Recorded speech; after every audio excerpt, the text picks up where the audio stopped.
എല്ലാവർക്കും ഈ ആഴ്ചയിലെ ഏഷ്യാനെറ്റ് സീരിയൽ റേറ്റിംഗ്സിലേക്ക് സ്വാഗതം. റേറ്റിംഗിലേക്ക് കടക്കുന്നതിന് മുമ്പ് നിങ്ങൾ ആദ്യമായിട്ടാണ് ചാനൽ കാണുന്നതെങ്കിൽ എല്ലാ ആഴ്ചയിലും ചാനൽ റേറ്റിംഗ്സ് ലഭ്യമാകാൻ ചാനൽ സബ്സ്ക്രൈബ് ചെയ്യുക, കൂടിയ ബെൽ ഐക്കൺ പ്രസ് ചെയ്യുക നോട്ടിഫിക്കേഷനായി.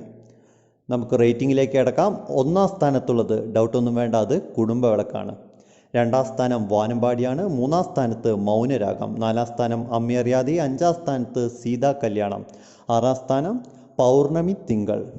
നമുക്ക് ഏവർക്കും അറിയാം, കഴിഞ്ഞ ആഴ്ച കസ്തൂരിമാൻ സംപ്രേഷണം ചെയ്തിരുന്നില്ല. കാരണം ലോക്ക്ഡൗൺ ആയതുമൂലം തിരുവനന്തപുരത്ത് ട്രിപ്പിൾ ലോക്ക്ഡൗൺ ആയിരുന്നു, അതുകൊണ്ട് മൂലം ഷൂട്ടിംഗ് മുടങ്ങി. അതുകൊണ്ട് തന്നെ കസ്തൂരിമാൻ്റെ റേറ്റിംഗ് ഡാറ്റ അവൈലബിൾ അല്ല. ഓക്കെ, അപ്പം താഴെ കാണിച്ചിരിക്കുന്നത് കഴിഞ്ഞ ആഴ്ചയിലെ ഡാറ്റയാണ്, മേലെ കാണിച്ചിരിക്കുന്നത് ഈ ആഴ്ചയിലെ ഡാറ്റയും. കുടുംബവിളക്ക് ഈ ആഴ്ചയും ഒന്നാം സ്ഥാനം നിലനിർത്തി, അതും നല്ലൊരു റേറ്റിംഗ് മുന്നേറ്റം. ആ റേറ്റിംഗ് നോക്കിയാൽ തന്നെ നിങ്ങൾക്ക് മനസ്സിലാവും, നല്ലൊരു റേറ്റിംഗ് മുന്നേറ്റത്തോടെ കുടുംബവിളക്ക് ഒന്നാം സ്ഥാനം നിലനിർത്തി. 17.6 റേറ്റിംഗ് ആണ് കുടുംബവിളക്ക് കരസ്ഥമാക്കിയത്. ഏറ്റവും കൂടുതൽ റേറ്റിംഗ് ഉണ്ടാക്കിയ സീരിയൽ എന്ന് പറയുന്നത് അത് പൗർണമി തിങ്കളാണ്. നമുക്ക് ഏവർക്കും അറിയാം, 6:30-ക്കായിരുന്നു ആദ്യം സംപ്രേഷണം ചെയ്തുകൊണ്ടിരുന്നത്.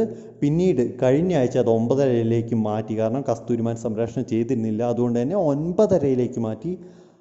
അതോടുകൂടി വലിയൊരു റേറ്റിംഗ് മുന്നേറ്റം പൗർണമി തിങ്കളിന് സാധ്യമായി. ഏകദേശം ഇരട്ടിയോളം റേറ്റിംഗ് തന്നെ പൗർണമി തിങ്കൾ ഉയർത്തി. രണ്ടാം സ്ഥാനത്തുള്ള വാനമ്പാടിക്ക് ചെറിയൊരു റേറ്റിംഗ് നഷ്ടം ഈ ആഴ്ച രേഖപ്പെടുത്തി. മൗനരാഗത്തിന് കാര്യമായ റേറ്റിംഗ് നേട്ടമോ കോട്ടമോ ഒന്നും ഉണ്ടായിട്ടില്ല ഈ ആഴ്ച. അമ്മയറിയാതെ കഴിഞ്ഞ ആഴ്ച ചെറിയൊരു റേറ്റിംഗ് ഇടിവ് രേഖപ്പെടുത്തിയതായിരുന്നു. പക്ഷേ വലിയൊരു തിരിച്ചുവരവ് തന്നെ ഈ ആഴ്ച നടത്തി. നല്ലൊരു റേറ്റിംഗ് മുന്നേറ്റം. താഴെ കാണിച്ചിരിക്കുന്നത് കഴിഞ്ഞ ആഴ്ചയുടെ ഡാറ്റയാണ്. അപ്പം നിങ്ങൾക്ക് ഡാറ്റ നോക്കിയാൽ തന്നെ മനസ്സിലാവും, നല്ലൊരു റേറ്റിംഗ് മുന്നേറ്റം അമ്മയറിയാതെ ഈ ആഴ്ച കാഴ്ചവെച്ചു. സീതാ കല്യാണത്തിനും ചെറിയൊരു റേറ്റിംഗ് മുന്നേറ്റമാണ് ഈ ആഴ്ച പ്രകടമായിട്ടുള്ളത്.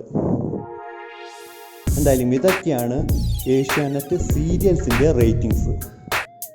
എല്ലാ ചാനലുകളുടെയും പ്രോഗ്രാമുകളുടെയും ന്യൂസ് ചാനൽസിൻ്റെ ഒക്കെ റേറ്റിംഗ് ഉടൻ തന്നെ നമ്മൾ അപ്ലോഡ് ചെയ്യുന്നതായിരിക്കും. അപ്പോൾ അതൊക്കെ ലഭിക്കുവാനായി തീർച്ചയായും ചാനൽ സബ്സ്ക്രൈബ് ചെയ്യുക, കൂടിയ ബെല്ലൈക്കൺ പ്രസ് ചെയ്യുക. മാത്രമല്ല മുൻപത്തെ ആഴ്ചകളിലെ ചാനൽ റേറ്റിംഗ്സ് ഏവർക്കും അറിയാൻ താല്പര്യമുണ്ടാവും. അപ്പോൾ അതൊക്കെ നിങ്ങൾക്ക് പ്ലേലിസ്റ്റിൽ പോയാൽ ലഭിക്കുന്നതാണ്. ഓക്കെ, അപ്പോൾ ഈ ഒരു വീഡിയോ കൂട്ടുകാരിലേക്ക് ഷെയർ ചെയ്ത് കൊടുക്കുക. കാരണം റേറ്റിംഗ് അറിയാൻ താല്പര്യമുള്ളവരുണ്ടാവും. അങ്ങനെയുള്ളവരുണ്ടെങ്കിൽ ഈ വീഡിയോ ഒന്ന് ഷെയർ ചെയ്ത് കൊടുക്കുക. വീഡിയോ ഇഷ്ടമായി ലൈക്ക് ചെയ്യുക. ഇതുപോലുള്ള വീഡിയോസിനായി ചാനൽ സബ്സ്ക്രൈബ് ചെയ്യുക, കൂടിയ ബെല്ലൈക്കൺ പ്രസ് ചെയ്യുക. പുതിയൊരു വീഡിയോയുമായിട്ട് നമുക്ക് ഇന്ന് തന്നെ കാണാം. റേറ്റിംഗ്സുമായി ബൈ.